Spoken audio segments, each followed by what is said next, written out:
Eu só entro depois que ele sai. Isso aqui não está combinado. O Breno é uma coisa impressionante, que eu virei um defensor do Breno e a gente, às vezes, vive as turras entre nós, o que mostra que quer fazer frente, viu? Eu estava pensando nisso. A gente, viu, Rebeca? Bom, a gente está aqui mais de 40 anos. A gente mais concordou, a gente mais discordou ao longo dos 40 anos. Evidente que mais concordou, mas não pode dizer que concordou, porque as coisas não podem ser fáceis, assim, não pode ser facinho. É muito bom ver vocês três reunidos aqui, gente. Muito bom. Mauro e Rebeca, vocês convidam cada um que eu vou te contar, viu?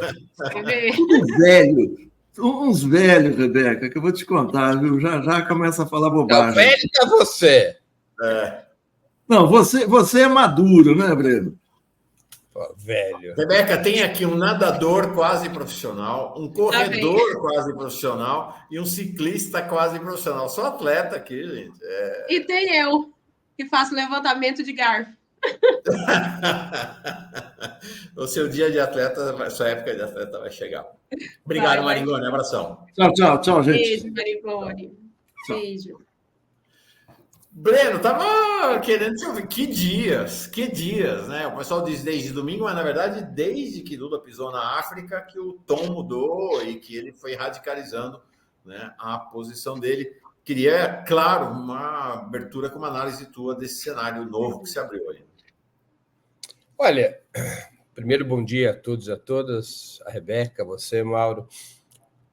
O presidente Lula mexeu uma peça importante no tabuleiro em relação ao massacre que vem sofrendo o povo palestino, especialmente na faixa de Gaza, o massacre genocida promovido pelo Estado de Israel. Havia quase que um pacto de silêncio entre os grandes países do mundo sobre o que está em curso. Havia, de vez em quando, um muxoxo, um lamento, uma pressão, alguma interlocução com o governo Netanyahu para pegar mais leve, alguma decisão negociada, mas tudo vinha sendo levado em banho-maria. E Israel estava com as mãos livres para continuar o genocídio em curso desde outubro na faixa de Gaza. O presidente Lula subiu o tom muitos decibéis e colocou o dedo numa ferida exposta, que é a brutal contradição intrínseca ao regime sionista. O regime sionista extrai sua legitimidade do antissemitismo e, fundamentalmente, do Holocausto. Dessa brutal carnificina promovida por Hitler contra o povo judeu. É dali que o regime sionista extrai sua legitimidade. E Lula disse muito claramente como é possível vocês extraírem legitimidade daquele processo histórico e praticar contra um outro povo uma metodologia de extermínio tão semelhante. Esse é o nervo exposto do sionismo. O seu parentesco ideológico com os inimigos do povo judeu, os maiores inimigos do povo judeu. É verdade, ainda que seja uma outra história, que o sionismo nunca foi propriamente inimigo do nazismo.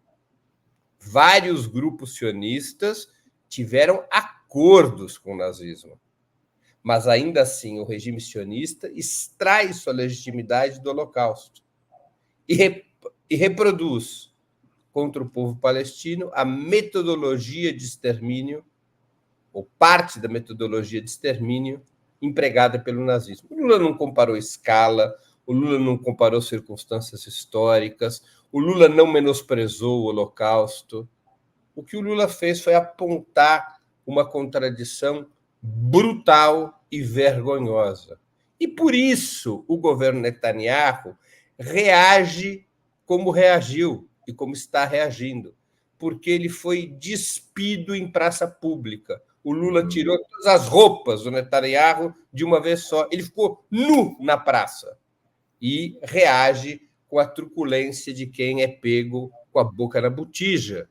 Então, eu atribuo à intervenção do presidente Lula uma força muito importante, porque ele falou aquilo que estava na cabeça de muitos e ninguém até agora tinha tido a coragem para falar.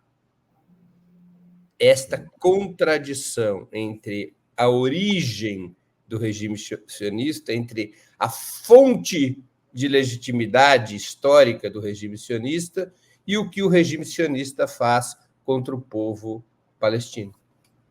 Perfeito. Breno, tem uma questão que me parece bem interessante, que é a... Bom, primeiro Lula falou, o chão tremeu, Lula não falou de improviso, não foi um escorregão, tanto que ele vem num crescendo. Da primeira entrevista dele no Egito, na sexta, para esta, depois a fala na Liga Árabe, depois a entrevista em Addis Abeba, ele vem escalando. E ele vem escalando no momento em que Israel está anunciando a destruição completa da faixa de Gaza, com a ofensiva em Rafah, e não deve ser menosprezado. Israel está anunciando a ofensiva em Rafah para o mês sagrado dos muçulmanos, durante o Ramadã, que começa em 10 de março. E já anunciou que o terceiro lugar mais sagrado para os muçulmanos no mundo, que é a mesquita de Al-Aqsa, em Jerusalém, será fechada durante o Ramadã para os muçulmanos. É muito violento, muito violento. Ele falou isso sabendo que amanhã e depois tem reunião dos chanceleres do G20 aqui, Gaza está na pauta, portanto, o Lula falou com um monte de informações na cabeça, né? Não tenho dúvidas, não tenho dúvidas. Eu acho que o presidente Lula, pelos seus movimentos no tabuleiro em relação à questão palestina, está, como é do seu estilo, às vezes a gente se irrita com esse estilo, que é um estilo gradual, ele vai no passo dele, cada passo de uma vez. Muitos de nós preferimos uma corrida mais veloz, mas ele tem essa característica, ele trata os problemas dentro de uma certa cadência que lhe é própria. E ele vem, diante da absoluta falta de solução para a questão palestina, que sempre foi uma questão muito relevante para o presidente Lula, muito relevante ao longo de toda a sua história política, pelo menos desde os anos 80, a questão palestina tem para o presidente Lula um grande peso. Ele teve uma relação muito próxima de Yasser Arafat, ele sempre teve uma atitude, e o PT, uma atitude muito solidária à luta palestina, nos piores momentos. O presidente Lula, me parece que, diante da falta de ação para deter a mão assassina de Israel, ele resolveu, aos poucos, assumir um papel de denunciar não apenas a chacina, o massacre, o genocídio contra o povo palestino, mas também a paralisia das grandes potências ocidentais e a paralisia das Nações Unidas. E eu acho, Mauro, que está em curso um outro elemento, esse é um elemento mais de fundo em relação à política externa, que nós devemos observar. O Itamaraty e o próprio governo Lula, de forma geral, iniciaram o atual mandato, em janeiro de 2023, com um conceito que era não alinhamento ativo. Diante da polarização entre o sistema liderado pelos Estados Unidos e a aliança sino-russa, o Brasil deveria adotar uma política não alinhada, buscando extrair dessa situação benefícios para o desenvolvimento do país. Eu tenho a impressão de que essa política está conscientemente sendo deixada de lado, ao menos pelo presidente da República. Breno, desculpa. Pode concluir. Só mais uma frasezinha, Rebeca. E creio eu que começa a pesar a opção, começa a pesar a favor de uma outra opção a atual situação internacional. Qual outra opção? Uma opção na qual o Brasil vá construindo uma aliança mais estável e estratégica com a coalizão sino-russa. E aí o peso do Brasil não é pouca coisa, né? A Lula vai para lá e assume um protagonismo, uma força diante, por exemplo, da União Africana muito grande. Claro. Eu creio que o presidente Lula começa a caminhar para um outro conceito de política externa que a gente até poderia chamar de alinhamento crítico.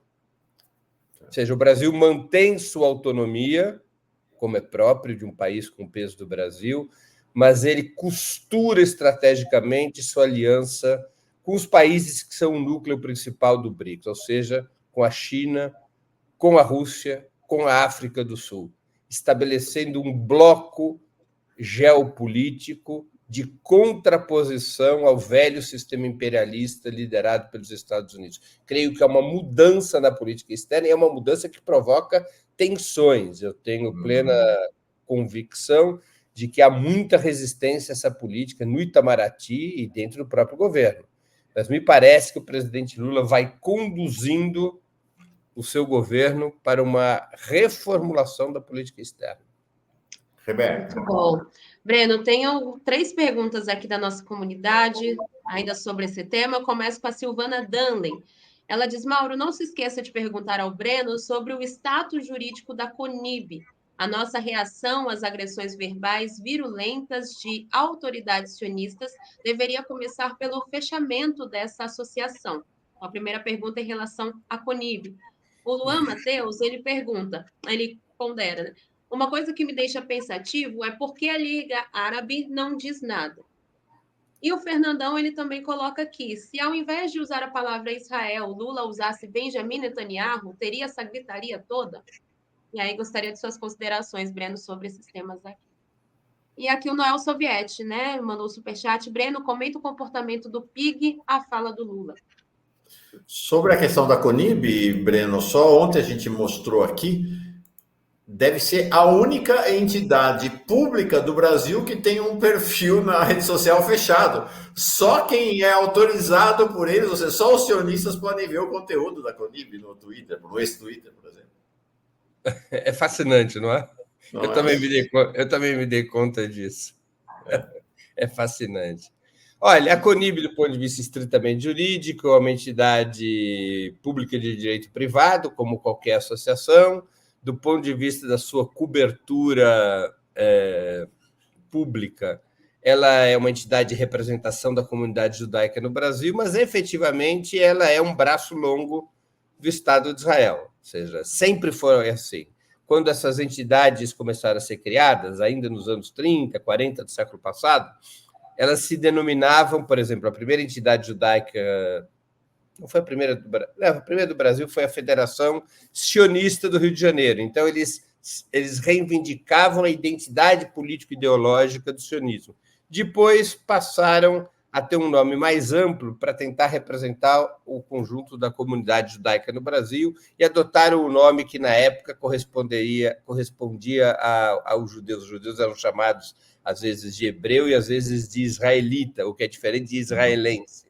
Né? Então, como é uma entidade fundada nos anos 30 e 40, ao invés de se chamar Confederação Judia do Brasil, ela se chama Confederação Israelita do Brasil.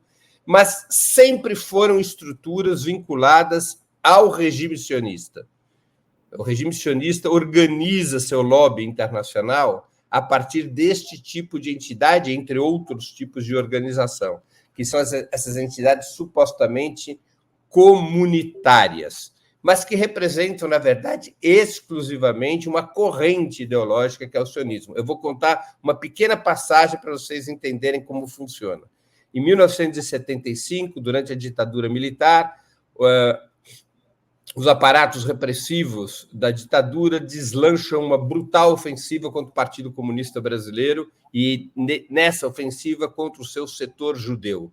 O Partido Comunista Brasileiro tinha um forte setor judeu, obviamente, anti-sionista. Esse setor judeu tinha fundado, dirigia e controlava, mesmo na clandestinidade, importantes instituições judaicas anti-sionistas. O caso específico aqui de São Paulo, que é onde se concentrou a ofensiva repressiva. O setor judeu dirigia o ginásio israelita brasileiro Sholem Aleichem, na Casa do Povo, cujo nome formal é o Instituto Cultural Israelita Brasileiro, o Teatro de Arte Israelita Brasileiro, o TAIB, controlava, enfim, uma série de instituições com relativo peso na comunidade judaica, instituições, repito, antisionistas. 4 integrantes do setor judeu foram presos. Esses 4 que foram presos eram integrantes da direção da escola, do ginásio israelita brasileiro Sholem Aleichem. O então presidente da escola, que também era o secretário político do setor judeu, e que era meu pai, vai à Federação Israelita Brasileira de São Paulo, dirigida por Marcos Führer, à época, aliás, um parente distante da minha família, e vai pedir à Federação Israelita Brasileira um pronunciamento, porque esses 4 que tinham sido presos estavam sendo submetidos a brutais torturas no DOI-CODE. Meu pai expõe ao Marcos Führer, sem muita expectativa do que iria fazer a Federação Israelita, um pronunciamento de que não era possível aquela situação. Meu pai vai-se embora da federação e no dia seguinte sai a nota. Sabe o que dizia a nota, Mauro? Não. Estes judeus que estão presos justamente pelos aparatos repressivos do regime militar não são vinculados à Federação Israelita Brasileira.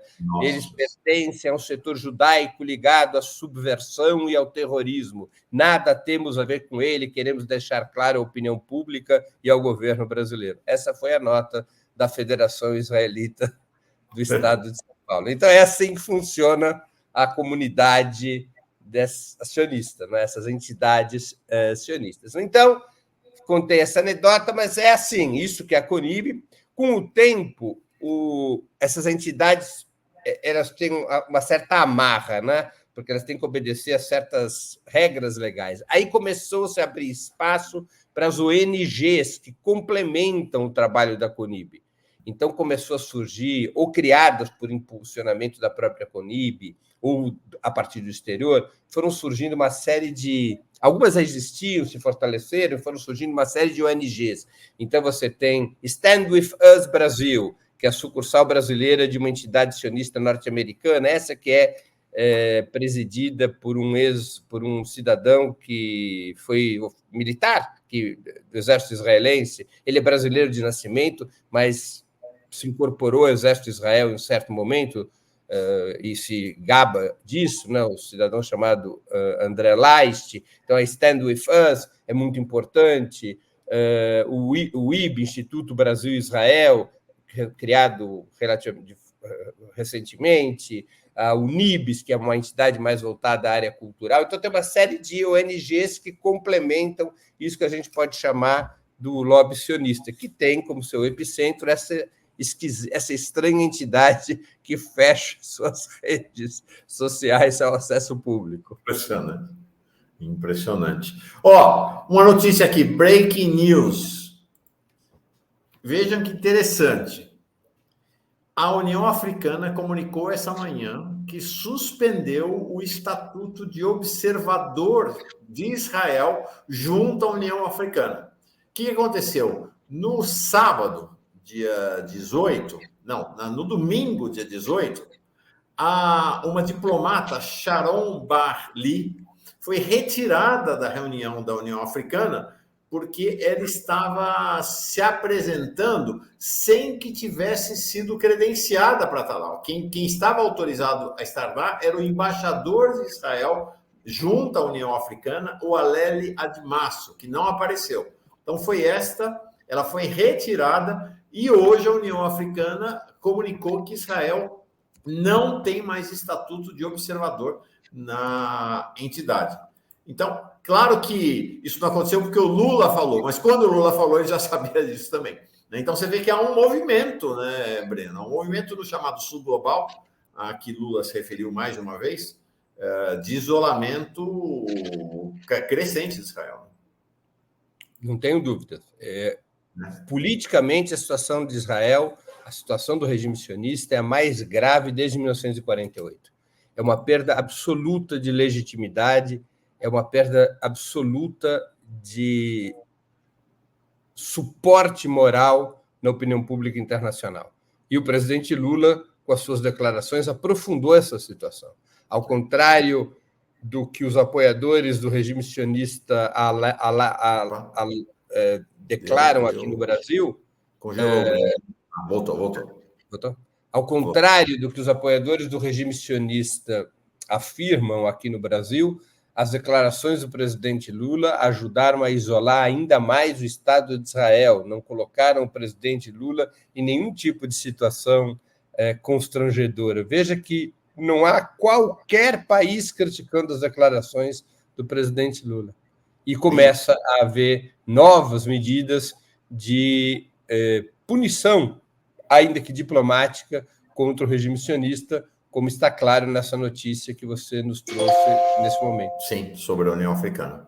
O Breno está dando umas falhinhas ali. Voltou. Eu posso tentar... É que eu estou falando... Voltou. Acho que vai. Vamos em frente. Breno, para duas questões para encerrar, a gente está no limite, mas tem uma última que eu não posso deixar de fazer. Tem essa pergunta aqui do Noel Soviético para comentar o comportamento do PIG, de certa maneira você já falou. Minha pergunta é outra.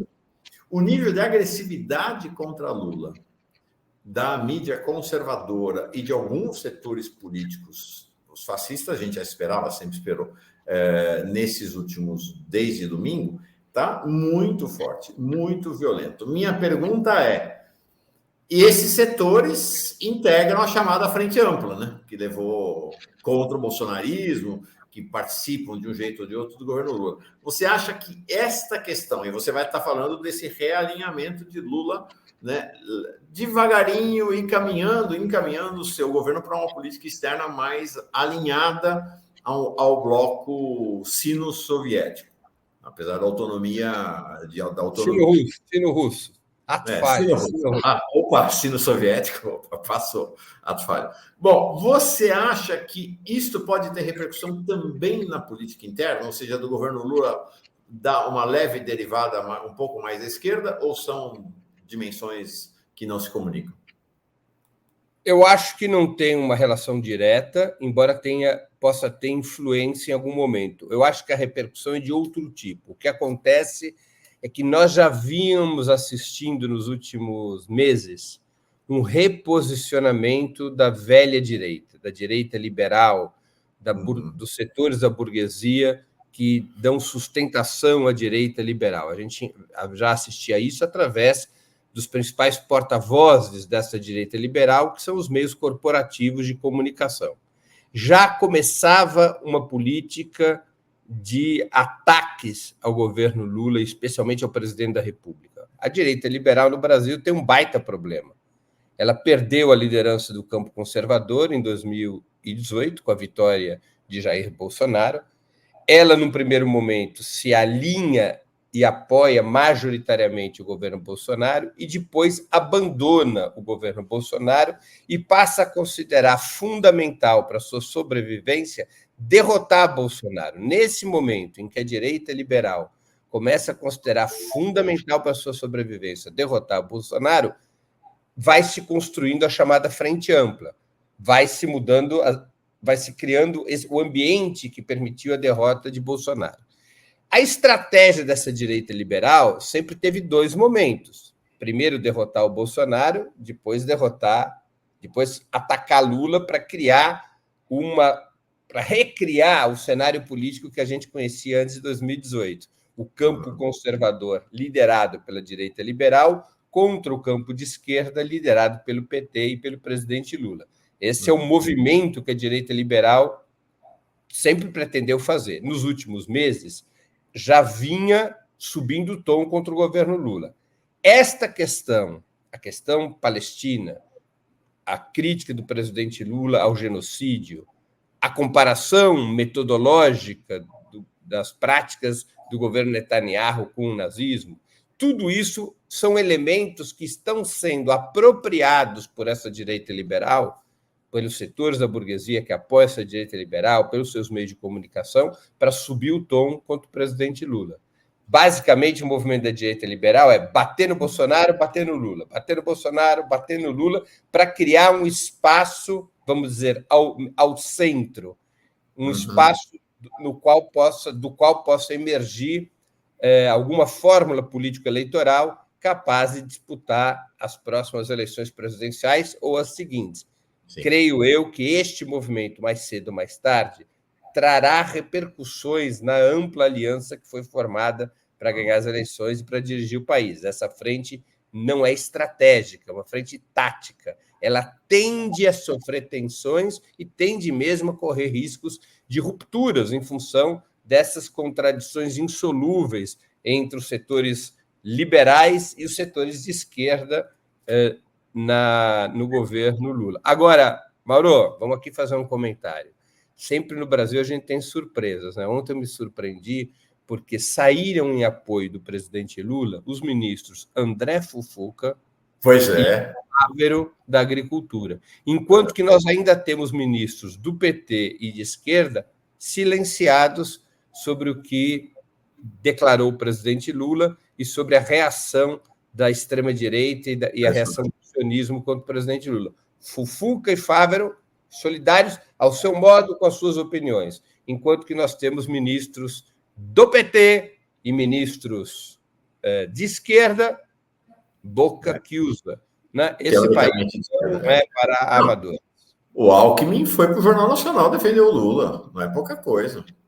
É o que você falou, né?